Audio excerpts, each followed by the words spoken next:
The portraits. There is a particular kind of lost that has nothing to do with distance. You can be 2 kilometers from a road you know well and be that kind of lost. The kind where the trees stop being trees and become instead a single undifferentiated wall of green pressing in from every side, where the path you came in on has closed behind you like water closing over a stone, where every direction looks precisely as wrong as every other direction. Hunters know this feeling.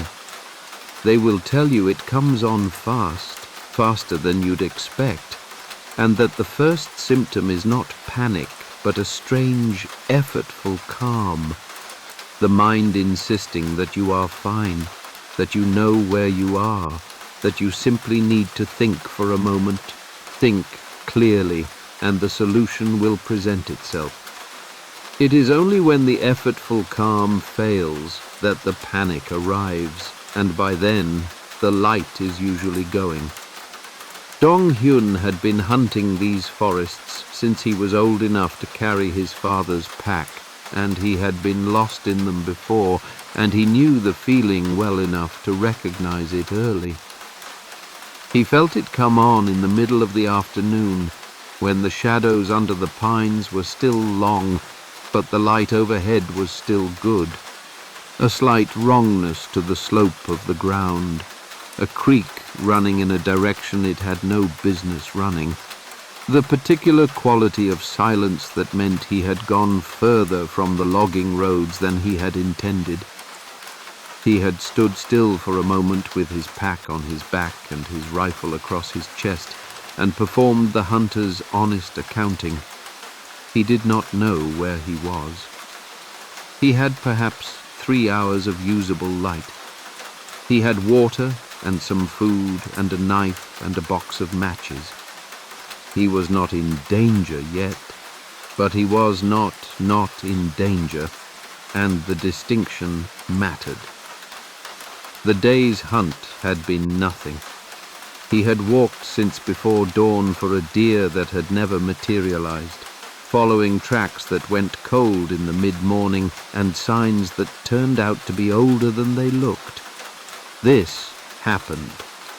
He was not a superstitious man, and he did not think the forest was against him. He thought he had simply had a bad day in the way that hunters sometimes had bad days, and that the getting lost was an extension of the bad day and not a separate event with a separate meaning. He picked a direction, roughly south, as best he could judge by the position of the sun through the canopy, and he walked. The forest here was old growth mixed with planted pine, the kind of terrain that had been logged and regrown and logged again over the past century, and now existed in an uneven middle state. Stretches of dark, close-planted commercial pine where nothing grew on the floor and the air smelled of resin and the light came down in thin vertical columns, alternating with stands of older deciduous trees, oak and hornbeam, and the occasional enormous chestnut, whose canopy was different, looser, admitting wider patches of sky. He preferred the deciduous stretches. The pine sections had an architectural quality he found oppressive, too neat, too deliberate, the ground too bare, and the animals avoided them too, which was why his day had been empty. He walked for 2 hours and found no road, no path, no power line cut through the trees that would have suggested a route out. The ground rose and fell without pattern. The creek he had been following for a while turned east, and he left it. The sun descended. By the time the light began its final softening into amber, Dong Hyun had accepted that he was spending the night in the forest and had begun to think about where and how. High ground was better than low. Somewhere with a clear view of the surrounding terrain if possible. He had matches and could build a fire. though the forest floor was damp from recent rain, and it would take patience. He was composing this plan in his mind, walking and composing it, when the trees thinned ahead of him and he came out into the clearing. It was not large, perhaps 30 meters across, roughly circular, the kind of clearing that forms when a single large tree falls and takes several smaller ones with it, then slowly opens further as the surrounding trees compete for the new light. The grass in it was long and coarse, silver in the failing light, and in the center of it, set slightly back from the middle as though the clearing had grown around it rather than it having been placed there, was a cabin. Dong Hyun stood at the edge of the clearing and looked at it for a moment before moving. This was habit. He had been trained by his father to look before entering any space, to read what there was to read before committing to a direction. The cabin was small, a single room by the look of it, built from timber that had weathered to a dark grey-brown that made it difficult to distinguish from the trees behind it in the dimming light. The roof was intact, which meant it was not entirely abandoned. A length of rusted chain hung from a ring on the outer wall, attached to nothing, coiled on the ground beneath it like a sleeping snake.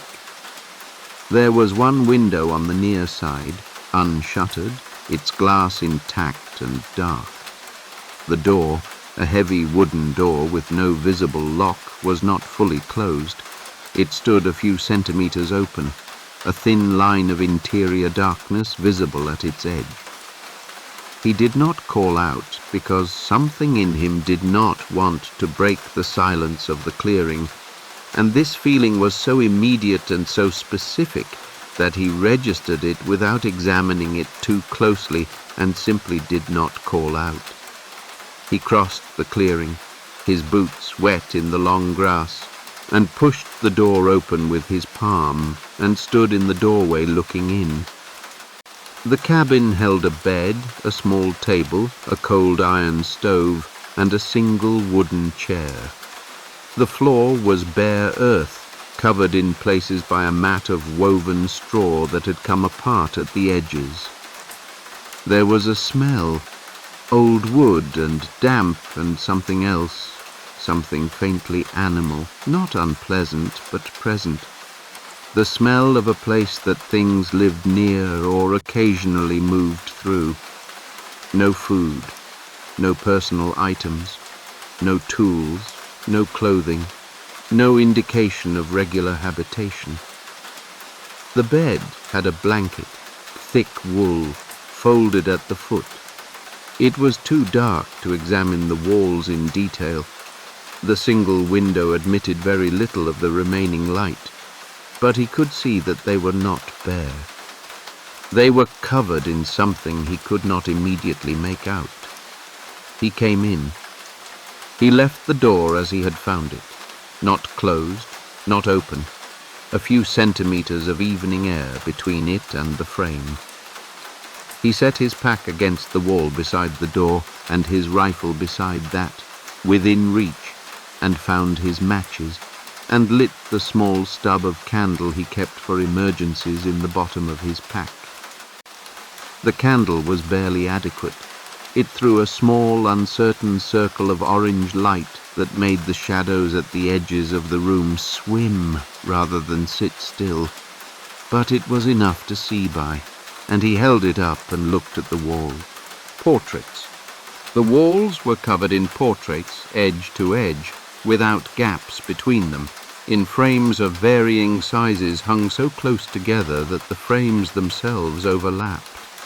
They were painted in the old style, dark backgrounds, precise and unsparing rendering of faces, the kind of portraiture that was less interested in flattery than in record. Men and women, young and old, some in the dress of centuries past, some in clothing he could not place in any particular period. Each face was distinct.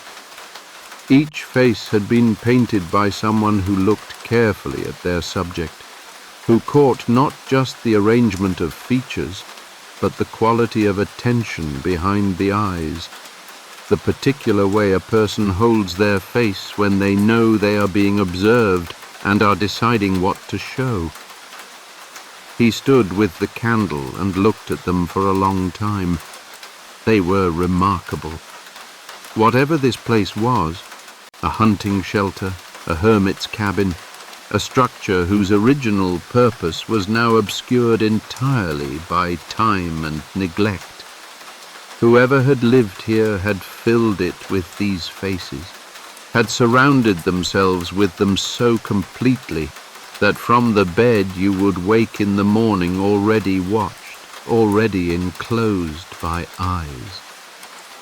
He could not tell if this was the act of someone who loved people, or someone who feared them, or someone whose relationship with the faces of others had become something that required this particular kind of keeping. He held the candle up to several of them in turn. The detail was extraordinary. In the crease of one woman's eyelid, in the precise set of one old man's jaw, the muscles there slightly tightened as though he was holding something back. In the way a young man's eyes did not quite line up with the direction his face was pointed. A slight divergence, subtle, that gave the impression that he was not looking at the painter, but at something behind the painter. The candle was short, and he did not want to waste it. He used the last of it to check the stove. Cold, empty, no wood for a fire inside, and to check the blanket on the bed, which smelled of age but nothing worse. He blew out the candle and lay down in his clothes with his boots on, and the rifle along the wall within reach, and the pack at the foot of the bed. The darkness in the cabin was thorough. Through the window, which faced north, no moonlight entered. He could hear the forest, wind in the upper branches some distance away, a sound so constant and so large that it underpinned the silence rather than disturbing it, and nothing else. He did not sleep well. He had not expected to sleep well, and he did not waste energy being dissatisfied about it. He lay still and let his body rest even as his mind moved through the low, circular thoughts that come in the small hours. The bad day replayed, the route that might have kept him oriented, the things he should have done differently. At some point he did sleep, because at some point he stopped thinking, and the time between one moment and the next became discontinuous. And then the grey of early morning was in the window, and he was awake with the immediate full-body alertness of a person who has been sleeping somewhere unfamiliar. He sat up. The cabin was dim, the flat pre-dawn light coming through the single north-facing window without warmth or angle, filling the space evenly and without shadow. He sat on the edge of the bed and looked at the walls. The walls were windows, not portraits, not paintings. Windows, large rectangular panes of glass set into the timber frame of the cabin on every wall, perfectly clean, perfectly intact, revealing the forest on all sides in the growing morning light. He could see the clearing, the long grass silver with dew, the tree line beyond it. He could see the rusted chain on the outer wall, still coiled on the ground. He could see the light strengthening in the east, the sky above the trees going from grey to the pale blue of early morning. He sat with this for a moment that was longer than it should have been. His candle was on the table where he had left it. His pack was at the foot of the bed. His rifle was against the wall. These things were where he had put them, and were what they had always been. The cabin was the cabin, but the walls were windows. There were no portraits. There had never been any portraits.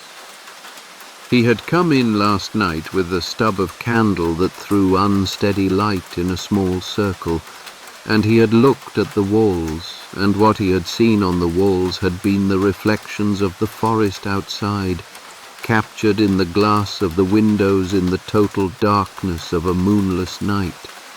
The trees at the edge of the clearing, moving slowly in the wind, their forms caught and held in the dark glass, the variation of shadow and branch and leaf resolving in the candlelight into faces. He understood this. He sat on the edge of the bed in the growing morning light, and he worked through it carefully, and he understood it completely. Candlelight at close range, thrown against dark glass, will catch things in the glass, movement, texture, the layering of what is beyond the glass with what is reflected in it. A face is a thing the human eye is exquisitely calibrated to find.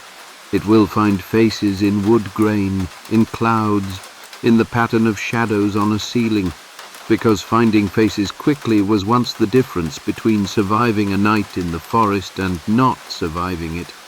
And this calibration is older than thought and not subject to correction by thought. He had come in exhausted into a dark, unfamiliar space, and his eyes had done what eyes do, and he had seen faces. He understood all of this. He sat with it for the length of time it took the light outside to strengthen from pale blue to the first real gold of morning. And then he stood up and put on his pack, and took his rifle, and walked to the door. He put his hand on the door and stopped. If there had been no portraits, if the walls were windows, had always been windows, then the faces he had seen had not been paintings. They had not been reflections of the interior of the cabin, not his own face multiplied and distorted, not the candlelight making patterns in old glass. If the walls were windows, then what he had seen on the walls was what the windows showed.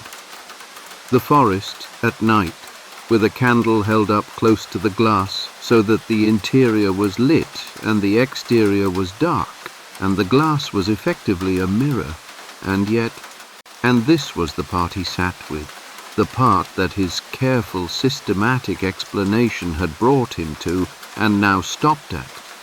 And yet the faces had been there before he held the candle up. He had seen them in the dimness when he first entered, before he lit the candle, in the last grey light of the evening coming through the north window. He had looked at the walls in that first dim moment, and he had seen portraits. He had thought portraits. He had taken this in and proceeded, before the candle. In the last of the evening light, when the interior was dim and the exterior was not yet full dark, when the glass would have been transparent rather than reflective, showing what was outside rather than showing what was inside, he opened the door and walked out into the clearing without looking back at the windows. The morning was cold and bright, and the dew was heavy on the grass, and his boots were soaked within a few steps. He crossed the clearing at a pace that was not running. He did not run. He was a practical man, and he understood that there was nothing behind him that he needed to run from, but at a pace that was faster than his usual walk, and he entered the tree line on the south side, and did not stop walking until the clearing was behind him, and the forest had closed around him again, and the cabin was gone from view. He found the logging road 40 minutes later. It was exactly where it should have been. He had simply come in at an angle that had taken him past it without intersecting it. An easy mistake in dense terrain. the kind of thing that happened to experienced hunters on bad days. He walked the road out to where he had parked his truck, and he put his pack in the back and his rifle in the rack behind the seats, and he sat in the driver's seat for a moment before starting the engine. He was a practical man. He believed in the explanations that accounted for things. He had gone into the cabin exhausted and disoriented, and he had seen what tired eyes see in uncertain light, and he had slept badly and woken clear, and the morning had shown him what the walls actually were, and this was the explanation, and it was sufficient, and he was satisfied with it. He thought about the faces as he had first seen them before the candle in the last dim light. Their expressions. He had registered at the time a quality to them, not neutral, not the blank passivity of paintings observed in poor light. He had registered something specific, something his mind had named as malice, as hatred, as the precise and considered ill will of things that were looking at him with full knowledge of what he was and what he contained. He had registered this and told himself it was the strangeness of the cabin and the strangeness of being lost and the particular suggestibility of a tired mind, and he had lain down and gone to sleep under those faces, and in the morning they were windows. He turned the key and the engine started, and he pulled out onto the logging road and drove toward the highway. The forest moved past on either side, dark and close and indifferent. He drove carefully, both hands on the wheel, and he did not think about the faces. And the drive was uneventful, and by the time he reached the main road, the morning was fully established, and the sky above the hills was a clean, uncomplicated blue, and there was nothing in it that looked like anything except sky. He told no one about the cabin, not because the story was unbelievable. He could have told it as a curiosity, as the kind of strange, small thing that happens sometimes in forests, explicable and unremarkable, but because the telling would have required him to include the part he could not explain to his own satisfaction, and he did not want to speak that part out loud, not to anyone, not yet. The gap between before the candle and after the candle, the faces in the window glass when the glass should still have been showing him the outside world, the thing his mind had named malice in the moment of seeing it, before his rational accounting had taken over and renamed it reflection, optical phenomenon, the pareidolia of an exhausted brain. He went back to that part of the forest the following spring, in daylight, with a good compass and a GPS unit, and no intention of being lost. He found the logging road, and he walked the bearing he had walked that evening, and after 2 hours he found the clearing.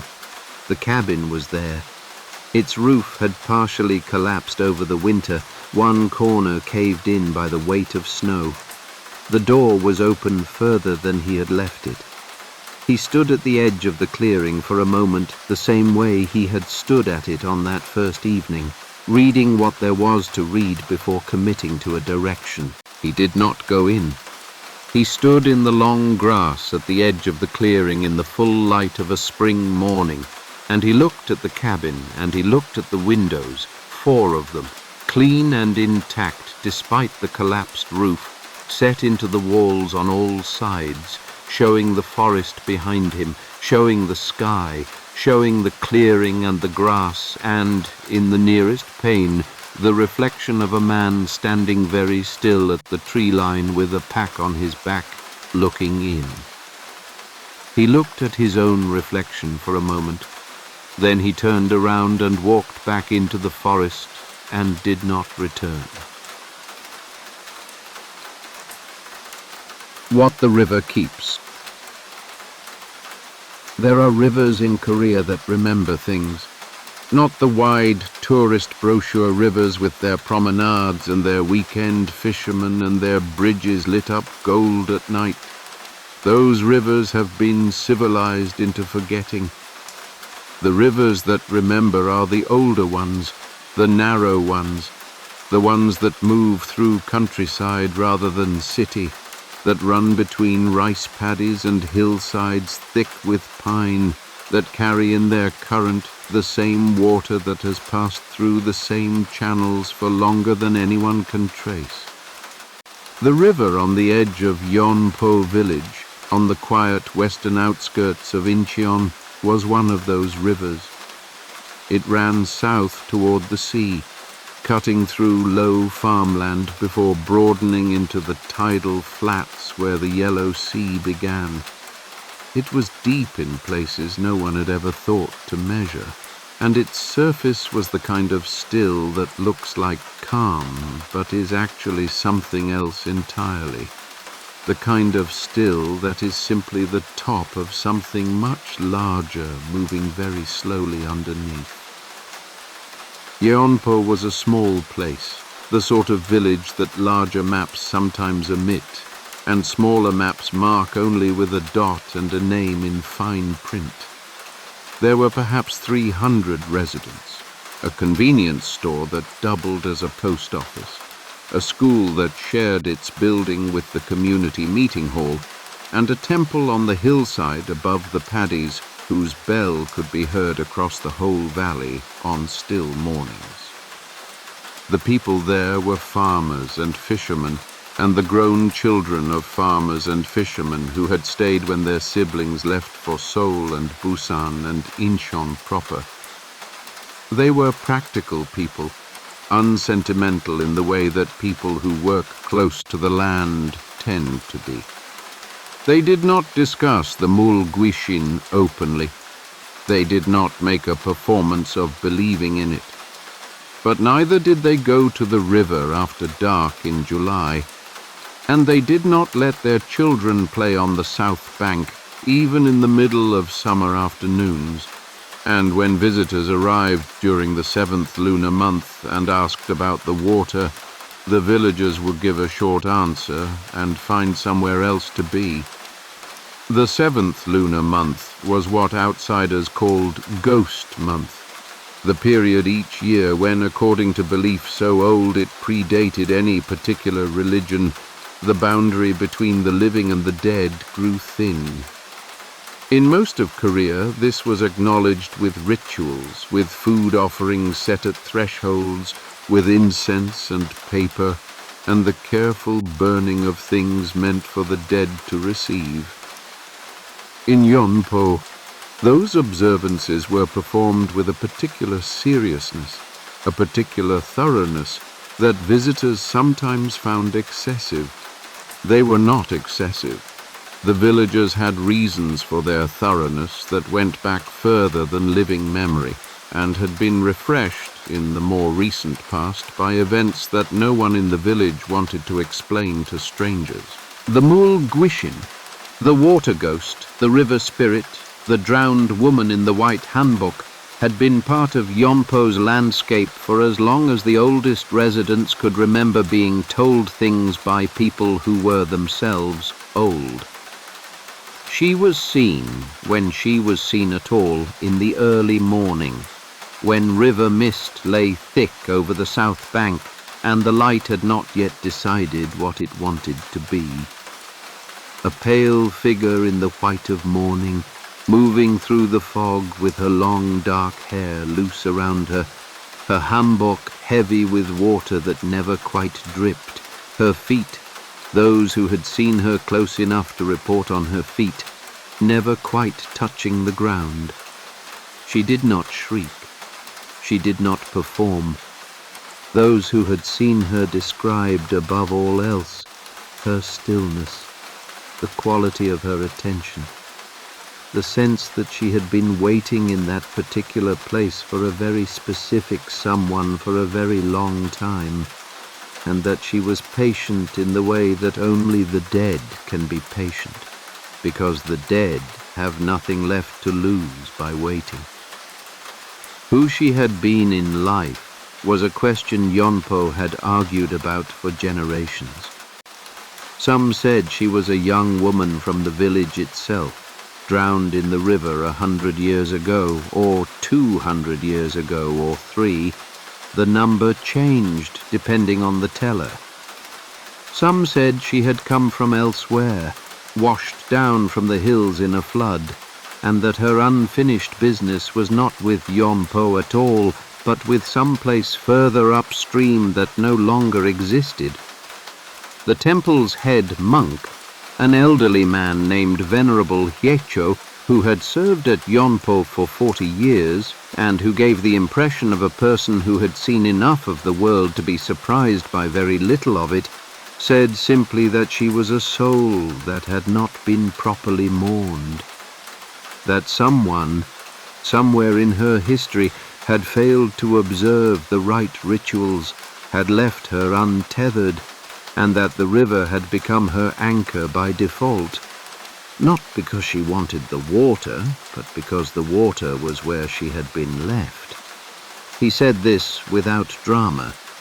He said it the way you might describe a problem with a fence post, something that needed attending to, that kept not getting attended to, and in the meantime caused difficulty.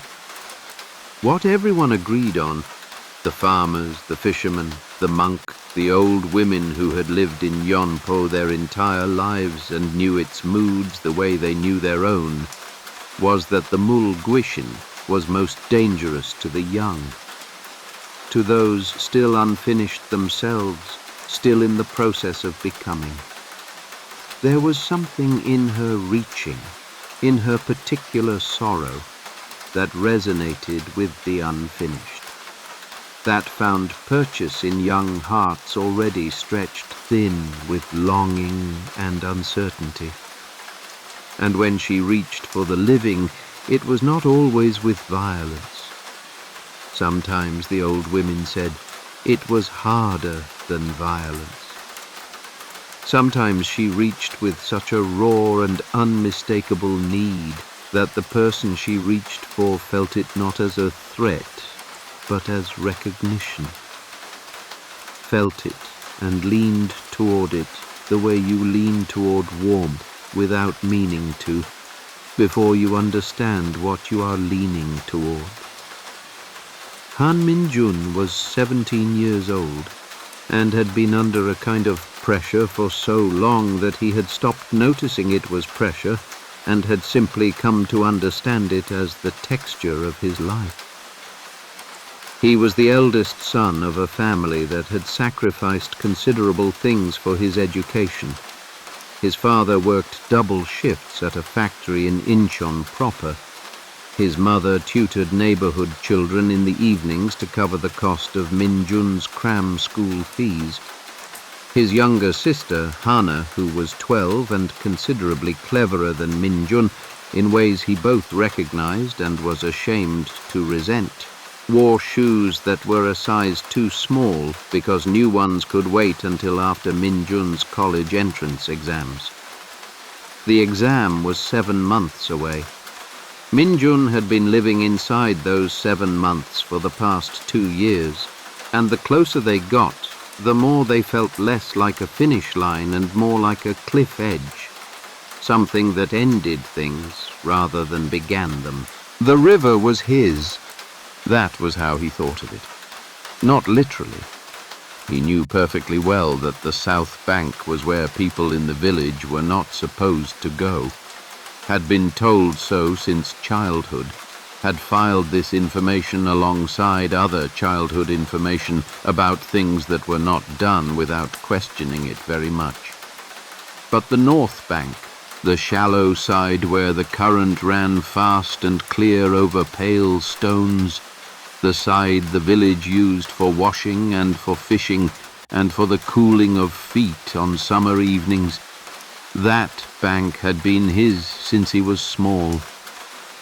He had spent entire summers there as a boy, catching crayfish and releasing them, building small dams that dissolved in the current, lying on the flat rocks in the late afternoon watching the swallows dive. When the pressure became too dense, when the cram school hours and the parental hope and the weight of his sister's 2 small shoes became something he could not carry sitting still in his small room, he came to the north bank. He sat. He watched the water. He did not think about the exam. It was the only place in his life where he did not think about the exam, and he needed it the way he needed sleep. And he had been coming here for years without incident, and he was 17, and he believed the way 17-year-olds believe things, that the rules that applied to other people did not quite apply to him. On the evening of the 15th day of the 7th lunar month, the midpoint of Ghost Month, the night the old women called Baekjung, when the boundary was said to be at its thinnest, Min-jun came to the river later than he had ever come before. He had not meant to stay so long at the study hall. He had looked up from his practice exam at 9 in the evening, 2 hours later than he'd intended, and the walk home took him past the turning that led to the north bank, and the turning was there, and the night was warm and heavy and full of the smell of the river, and his head was full of mathematics he could not make stay still, and he took the turning. The crescent moon was already up, thin and cold above the pines on the eastern ridge. The north bank was lit with it, the pale stones faintly luminous in the dark, the current making its usual sound, a sound he had always found indistinguishable from silence, because he had heard it so many times that his brain had long since agreed to classify it as absence rather than presence. He sat in his usual place, a flat rock a little apart from the bank where the ground was dry, and he put down his bag and he breathed. The mathematics began to settle. The 7 months began to recede. He watched the water. The mist came without him noticing it come. That was the thing about river mist. It did not arrive. It assembled, molecule by molecule, from the surface of the water itself, and by the time you were aware of it, it had already been there for some time, and you simply hadn't registered the moment of its beginning. It lay across the south bank in long, slow drifts, thicker toward the center of the river where the water was deepest, thinning at the edges. The current ran beneath it invisibly. The sound of the water was the same. Min-jun was looking at the south bank through the mist when he saw the ripple. It moved against the current. This was the thing that made him notice it. Not its size, which was small, a slight disturbance in the surface, the kind of thing a large fish might make rising to the surface to breathe. But fish do not move against the current. Nothing moves against the current without intention. The ripple came from the deep center of the river toward the south bank, moving in a straight, deliberate line, as though it were the surface evidence of something traveling beneath with a destination in mind. Min-jun watched it. He told himself it was a fish. He told himself the current had an eddy there, some underwater feature that created counter-movements. He told himself a number of sensible things in the time it took the ripple to reach the shallows of the south bank and stop. For a moment, nothing happened. The mist drifted. The current made its sound that was like silence. Min-jun was aware that he had not blinked for some time, and that his hands, which were resting on his knees, had gone very still, in the way that hands go still when the body has decided, below the level of conscious thought, that stillness is the correct response to the present situation. She rose slowly, not like a person rising from water, not with the effort and the gasping and the displacement that rising from water requires. She rose the way mist rises, as though she were simply a denser part of the fog becoming briefly, locally visible. First, the dark of her hair, which spread across the water's surface before she rose above it, as though the river were releasing it strand by strand. Then her face, and Min Jun would spend a long time afterward trying to describe her face, and the best he could ever manage was that it was the face of someone in the middle of a grief so old and so total that it had ceased to be grief in the ordinary sense, and had become simply the shape of the face, the arrangement of the features, as permanent and as structural as bone. Then her shoulders and the white of the hanbok, which should have been saturated and heavy and clinging, but instead moved in the windless air as though stirred by some private current, its hem trailing in the water below her and its fabric dry above. She was standing on the south bank. She was standing on the water at the edge of the south bank. The distinction mattered and did not matter. She was there, in the place where she was not supposed to be and where she had always been, and she was looking directly at Min Jun across the width of the river, with eyes that were dark in the way the river itself was dark, not the absence of light but the presence of depth, and he was unable to move. This was not the paralysis of fear, though fear was present. It was something more specific. It was the particular suspension that comes from being seen, truly seen, in the way that almost never happens in an ordinary life. Recognized not for what you perform or what you achieve or what others need you to be, but for what you actually are underneath all of that. The private, unguarded self that lives behind the examination scores and the family's hope and the sister's too small shoes. She was looking at that self. She was looking at the exhaustion in it and the loneliness of it, and the way it had been carrying things for so long that it had forgotten what it felt like to put them down. And Min Jun, who was 17 and had not cried in front of another person since he was 12, because crying in front of another person was not something the family's eldest son did, felt his throat close in the particular way it closed when he was trying not to cry. Min Jun. Her voice was the river, not a voice that came from a body the way voices come from bodies, not from lungs and a throat and lips that shaped the air. It came from the same place the sound of the current came from, that sound he had classified as silence for so many years, as if she had always been the source of it, and he had simply never listened carefully enough to hear the words inside it. She knew his name. Of course she knew his name. She had been at this river longer than he had been alive, and the river ran past the north bank where he sat, and where he had sat for years, and the water remembered everything that stood in it, or beside it, or looked at it long enough to be reflected in it. "Help me," she said. He almost said yes. This is the thing he would never be able to explain properly to anyone afterward. Not to his friend Taeyang, not to his mother, not even in the privacy of his own accounting of that night. He almost said yes. Not because he didn't know what the Mol Guishin was. He knew exactly what she was. He had grown up in Yonpo.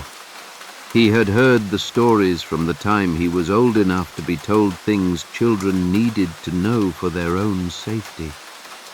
He knew that the plea of a water spirit for help was not a request for help in any sense that a living person would recognize. He knew what she wanted and what it would cost him. He knew all of this clearly and completely in the front of his mind, even as a deeper part of him felt the pull of her gaze and heard the word help in her voice, and felt, with a force that surprised him entirely, the simple, desperate human desire to be needed by something that needed him this purely.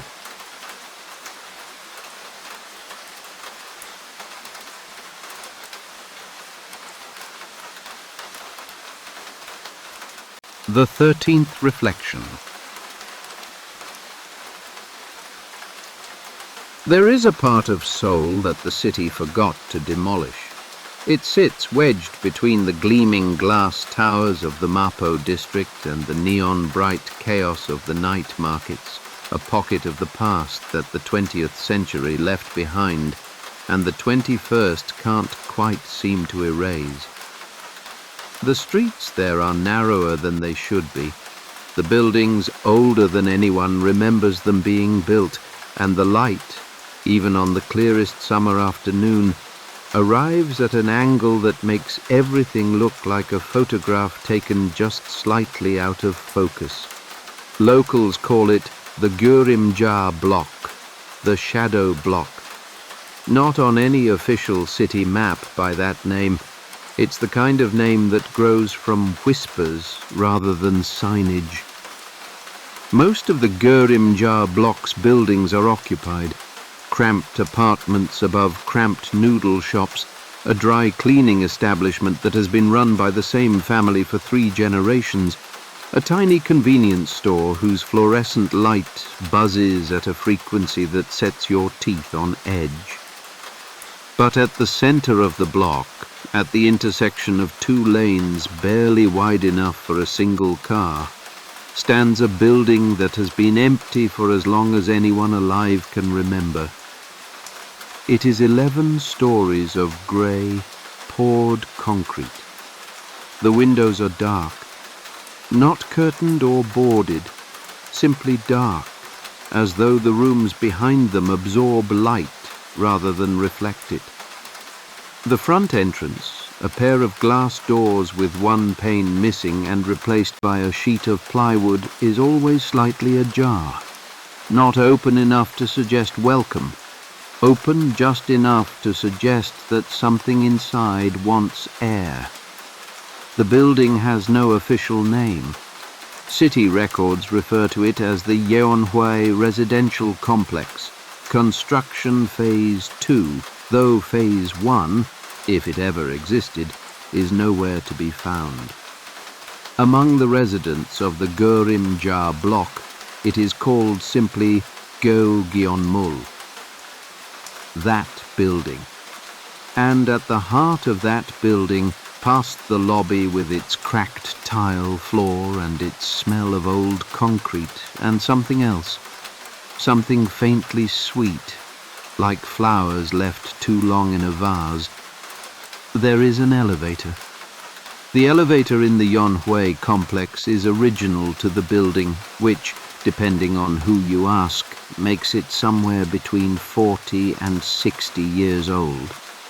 It is a small cab, perhaps 1.5 meters square, with a sliding inner gate of black iron lattice and outer doors that open manually.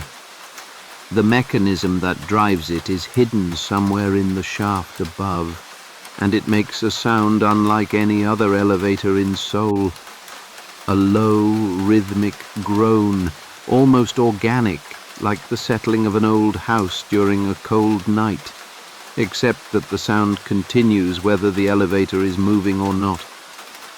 Building residents from the adjacent blocks have reported hearing it through their walls.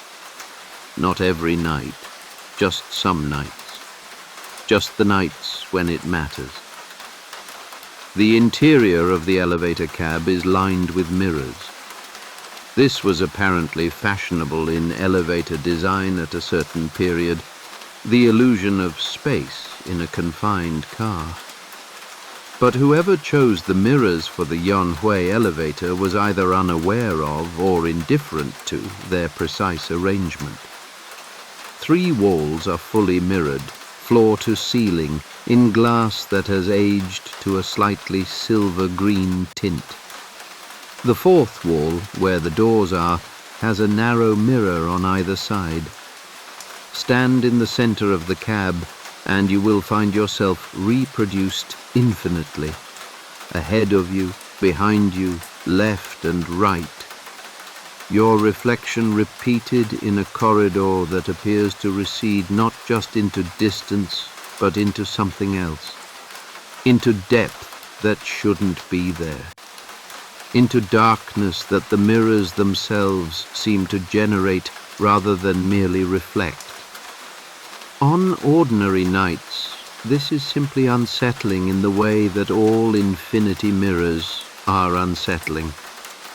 The human brain is not equipped to process the sight of itself in endless repetition. There is something in us, something very old, possibly something that predates mirrors entirely, that reacts to the sight of our own face at infinite remove, with a feeling that is not quite fear and not quite recognition, and is, in fact, considerably worse than either. But on nights when the moon is full, something changes. The moonlight enters the building through the narrow windows at the end of each hallway, travels down the corridor, and finds its way into the elevator shaft through gaps in the old infrastructure. It enters the cab indirectly, in fragments. And in this fragmented silver light, the mirrors do something that cannot entirely be explained by optics. The reflections deepen. The corridor of selves extends further than geometry would suggest it should. And the 4th reflection, the one you count if you are brave enough or foolish enough to count at all, is not quite the same as the first 3. The 4th reflection smiles. Not a warm smile, not the reflexive, nervous smile that you yourself might be wearing when you look.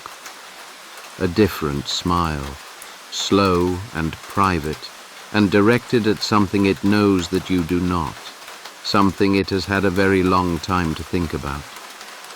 This is where most versions of the legend end.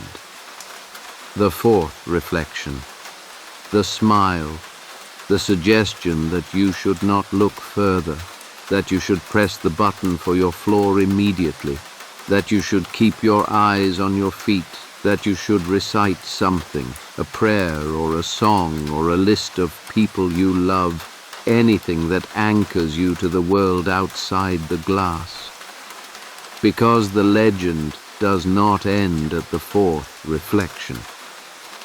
Those who know the full story, the older residents of the Gurimjar block, the ones who lower their voices and check over their shoulders before they speak, know that there is a 13th reflection.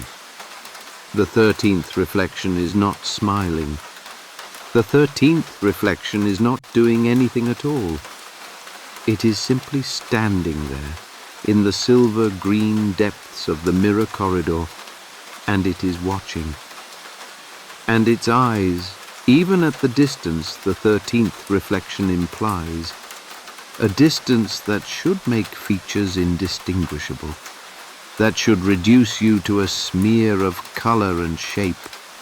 Its eyes are perfectly, impossibly clear, and they are filled with something that the people who have seen them struggle to describe accurately.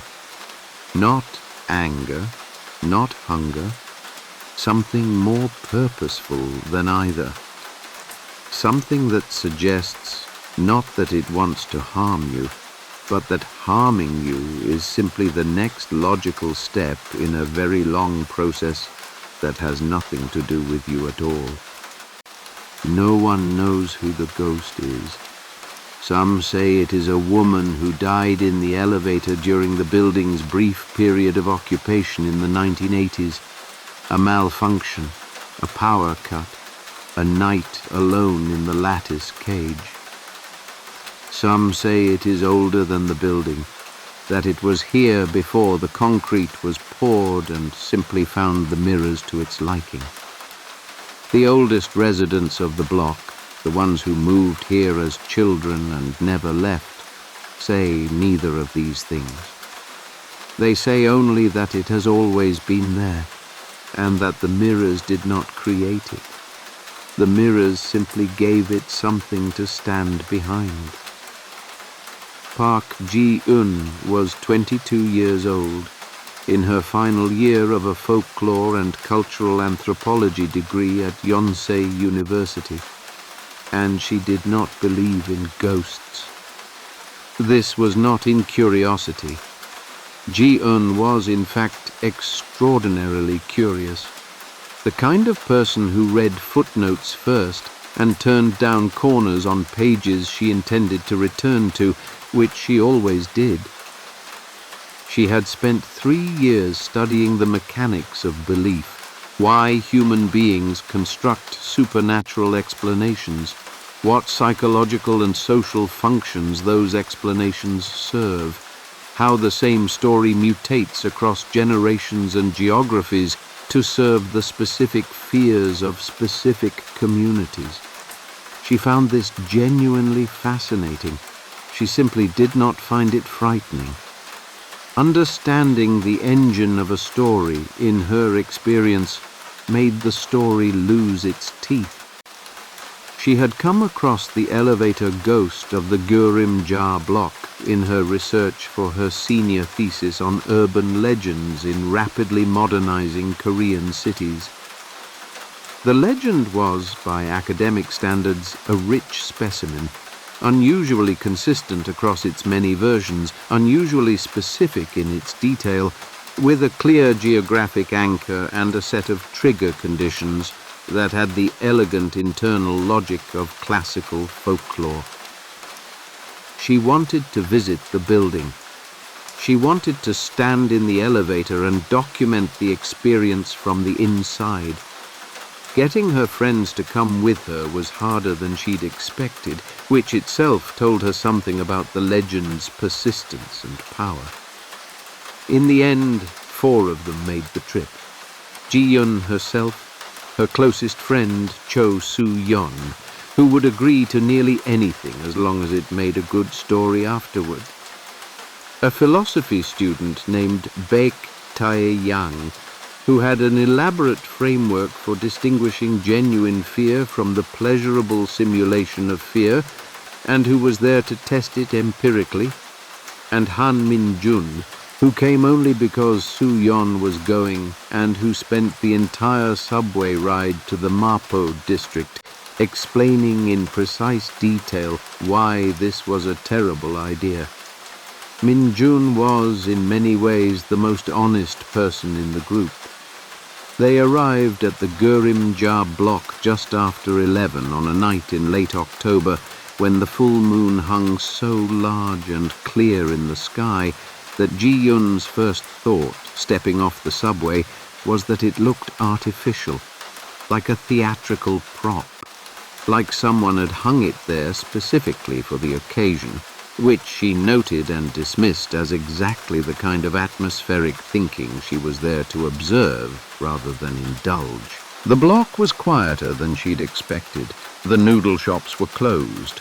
The convenience store was open but empty, its fluorescent buzz audible from the street. The dry cleaning establishment had a light on in the back. A cat sat on a wall and watched them pass with the complete indifference of a creature that has made peace with all possible worlds. That building was exactly as the legend described it. Ji-eun found this both confirming and slightly unnerving, not because the building was frightening, she told herself, but because the precision of the description suggested either that the legend was very old and very stable, or that the building itself was sufficiently distinctive to produce consistent impressions in everyone who encountered it. She wrote this observation in the small notebook she carried and kept walking. The front doors opened with less resistance than she'd expected. The lobby smelled of old concrete, and something floral and slightly wrong, which she catalogued carefully. The floor tiles were cracked in a pattern that looked almost deliberate, radiating outward from the elevator doors as though from an impact or an epicenter. The lobby ceiling was high and dark, and the moonlight came through the door behind them in a long rectangle, and stopped, as though it too was reluctant to go further. The elevator doors were open. "Of course they are," said Minjun, in the tone of a person who has been proven right about something they wish they hadn't been right about. They stepped in one by one. Ji-eun first, then Soo-yeon, then Tae-yang, and then Min-jun, who turned immediately to face the doors and kept his back to the mirrors. The inner gate closed with a sound like a lock catching. The outer doors, which worked on a manual spring mechanism, pulled themselves shut with a soft, final sound that seemed louder than it should have been in the narrow cab. Immediately, the reflections began. Even with 4 of them in the small space, each person occupied their own corridor of selves, ahead, behind, flanking. The moonlight came through a ventilation grill near the ceiling, fragmented and silver, and it moved with the slow movement of clouds passing outside, so that the mirrors appeared to breathe. Ji-eun's notebook was in her hand. She told herself to write. She found that she didn't want to look down at the page. The building's power had been cut years ago, which was why they'd brought phone flashlights. But in the full moonlight, the flashlights were almost unnecessary. The mirrors gathered and multiplied the silver light until the cab glowed with it. A cold, even, directionless glow that had no shadows and no source. Tae-yang, the philosopher of pleasurable versus genuine fear, was very quiet. His elaborate framework appeared to have temporarily deserted him. "I'm going to count," Ji-eun said. Her voice sounded different in the cab, closer, as though the mirrors were returning it to her before it had fully left. "For the thesis, I'm documenting the optical phenomenon." "You're doing the counting," said Minjun. "You are actually doing the counting. It's a mirror. The 4th reflection isn't going to smile at me because mirrors don't have agency, Minjun." "Then why are you facing the longest corridor?" said Soo-yeon, and she was right. Ji-eun had oriented herself without thinking toward the direction where the reflections ran deepest, where the corridor of selves extended furthest into the silver-green distance. Ji-eun did not answer this. She looked at her first reflection, which was close and clear and entirely her own, her dark hair pulled back, her jacket slightly open, her notebook held at her side. She looked at the second reflection behind it, a little smaller, a little further, the details a little softer. She looked at the third, she looked at the fourth. The 4th reflection was smiling. She told herself immediately and firmly that this was a trick of the light. The moonlight moved. The reflections at greater distances were subject to optical distortions, to the accumulated imperfections in aging glass, to the slight convexity or concavity that develops in mirrors over decades. The curve of the glass at distance could produce a distortion that resembled a change in expression. This was the explanation. This was the only explanation. She kept counting. 5, 6, 7. Soo-yeon's hand found Ji-eun's arm, not gripping, just present, a warmth that Ji-eun was grateful for in a way she didn't examine. 8, 9. The reflections grew smaller and the distortions grew stranger. At the 9th reflection, Ji-un was almost certain that the figure in the glass was standing in a slightly different position from her own. Right hand raised rather than at its side, face tilted at an angle she wasn't tilting at. She adjusted her own position and watched the 9th reflection fail to adjust with her. Behind her, she heard Min-jun make a sound she had never heard him make before. A small, involuntary sound, bitten off quickly. She did not turn around. 10, 11, 12. The cab filled with a sound she hadn't noticed building. A thin, high sound, almost beyond hearing, like a note held on an instrument tuned slightly wrong. The moonlight shifted and the shadows shifted with it, and the corridor of reflections deepened into something that didn't look like a corridor at all anymore. It looked like a room she had never been in and would not have chosen to enter, with a ceiling she couldn't see and a floor she couldn't see and a figure standing at its center, who was looking at her with eyes so clear at that distance that they seemed to be closer than the rest of her face. Ji-un counted the 13th reflection. For a moment, nothing happened. The figure stood. The eyes watched. The thin sound continued at the edge of hearing. Ji-un was aware, in a part of her mind that had very little to do with folklore methodology or academic documentation, that she could not look away.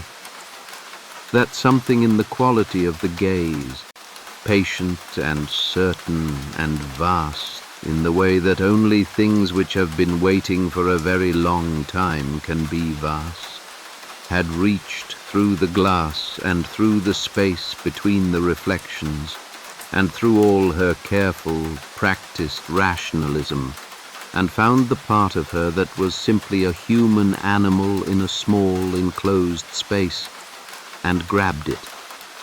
The 13th reflection raised its hand. Not toward the glass, not the way you might reach toward your own reflection to touch fingertips to fingertips and remind yourself of the boundary.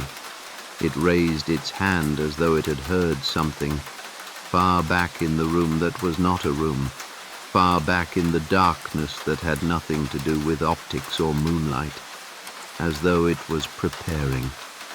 Ji-un's notebook fell. She didn't notice. She was still looking at the eyes. She was counting, she realized. Not the reflections, not anymore. She was counting without meaning to, under her breath. And she was not counting up. She had the absolute conviction in that moment, not that the thing in the mirror was coming toward her, but that it had already arrived, that it had been waiting behind her first reflection this entire time, using the corridor of glass as a kind of hallway, and that it was now close enough that the counting was simply a formality. Min-jun grabbed her, both hands on her arm, full grip, and he was already moving, already pulling her toward the door, which Su-yeon was wrenching open, the spring mechanism screaming. Tae-yang had the inner gate, and it opened wrong, catching, and he wrenched it again, and it gave, and they were in the hallway, and the hallway was dark, and it smelled of concrete, and it was the most beautiful thing Ji-un had ever stood in, because it was ordinary, and the ordinary was something she had not, until that moment, understood she could miss. They ran, not elegantly, not even particularly quickly, because Min-jun's grip on Ji-un's arm meant they were tethered to each other's pace.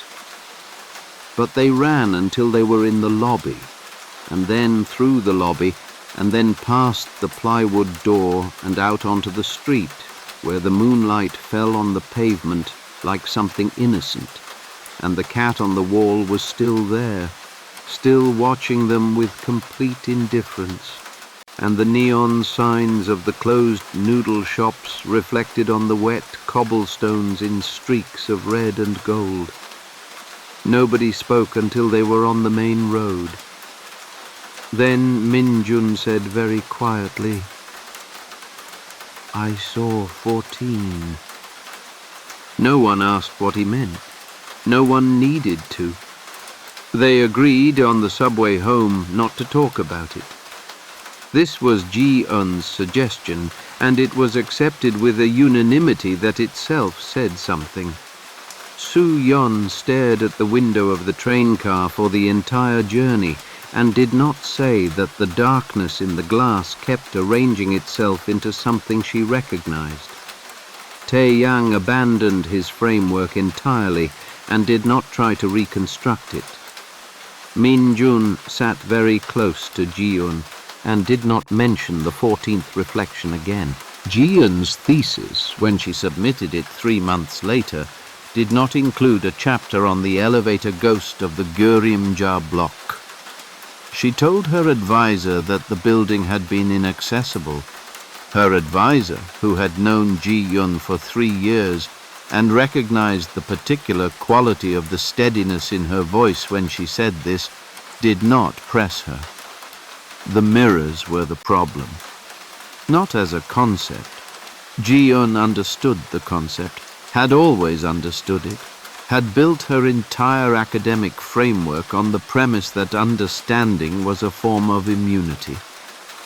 The problem was that the mirror in the elevator had shown her something that was not a trick of the light. She knew this with the same certainty with which she knew her own face, because she had seen her own face at every reflection along the corridor, right up until the 13th, and she knew exactly what her own face looked like, and the 13th face was not it. For weeks after, she avoided mirrors. Not theatrically, not consciously. She simply found that she took different routes, turned away slightly in bathrooms, chose seats in restaurants that didn't face the mirrored wall. Her roommate noticed and said nothing. Soo-yeon noticed and said something once, very gently, and Ji-eun said she was fine, and Soo-yeon said she knew, and they both understood that this was not quite the same as being fine, but was the closest available option. The hardest part was not what she had seen. The hardest part was the counting, the unbidden counting, the number that arrived in her head at odd moments, on the subway, in the shower, in the half-second before sleep. Not counting reflections, but counting something else, something she couldn't identify, as though a mechanism had been engaged in her that was still running. She started to wonder whether the counting was hers, or whether she was simply the nearest available counter. Min-jun came to find her one evening in February, 4 months after the visit. He sat across from her in the campus cafe with his hands around a cup of coffee and told her that he had done some research. He had found a record in the Mapo District Council archives of a building inspector's report from 1987, the last year anyone had officially occupied the Yonhui complex. The report noted that the elevator was in disrepair and recommended decommissioning. It also noted that an inspection of the elevator cab had been interrupted when the inspector, a man named Oh Gyong-soo, had refused to complete it. The notes recorded only that he had stated, on exiting the elevator, that there was someone inside. A subsequent inspection found the cab empty. Oh Gyong-soo had retired from the city inspection service the following month. Min-jun had found no further record of him. Ji-eun asked Min-jun why he had looked this up. He said, "Because you need to know that it isn't just you. It isn't just us. Whatever is in those mirrors has been there for a long time, and it doesn't move, and it doesn't leave, and it is specifically looking for the moment when someone looks back long enough to find the 13th reflection, because that is the only time it can be seen clearly, and being seen clearly is the only thing it needs. Ji-un asked him what happened if it was seen clearly enough, what the 14th reflection was, what it meant that he had counted one more than she had. Min-jun was quiet for a moment. Then he said, "I think the 14th reflection is what's standing behind you." They sat with that for a while, in the warm noise of the campus cafe, with the coffee going cold between them. The Yonhui complex is scheduled for demolition. The city has been saying this for 3 years, and this time the permits are real, and the construction hoarding is up, and the notices have been served. In approximately 6 months, the building will come down and something new, a mixed-use commercial development, the planning documents say, will go up in its place. Workers contracted for the pre-demolition survey have filed 2 incident reports. The first concerns sounds from the elevator shaft, a low, rhythmic groaning, heard most clearly at night, which the structural engineer attributes to metal fatigue and wind movement through the decommissioned shaft. The second concerns a member of the survey team who entered the elevator cab to assess the mirrored walls for salvage value, and who subsequently submitted a written refusal to re-enter the building under any circumstances. His account, attached to the incident report, describes seeing his reflection counting silently at him in the glass. He reports that when he reached the 4th reflection, it smiled. He did not count further. He was a practical man, a former military engineer, 47 years old, and the people who worked with him described him later as not the kind of person who scared easily. He moved to his wife's family home in Jeju shortly after and has not returned to Seoul. The mirrors will be disposed of in the demolition, crushed, most likely, or hauled to landfill. Whether this matters, no one can say with certainty. The older residents of the Gurimja block, the ones who lower their voices and check over their shoulders, do not seem particularly reassured by the demolition plans. When asked about it, they tend to say the same thing in different words but with the same intonation, the intonation of people who have thought carefully about something uncomfortable and arrived at a conclusion they cannot quite bring themselves to state plainly. The mirrors didn't make it, they say. The mirrors just gave it something to stand behind. When the mirrors are gone, it will simply stand somewhere else.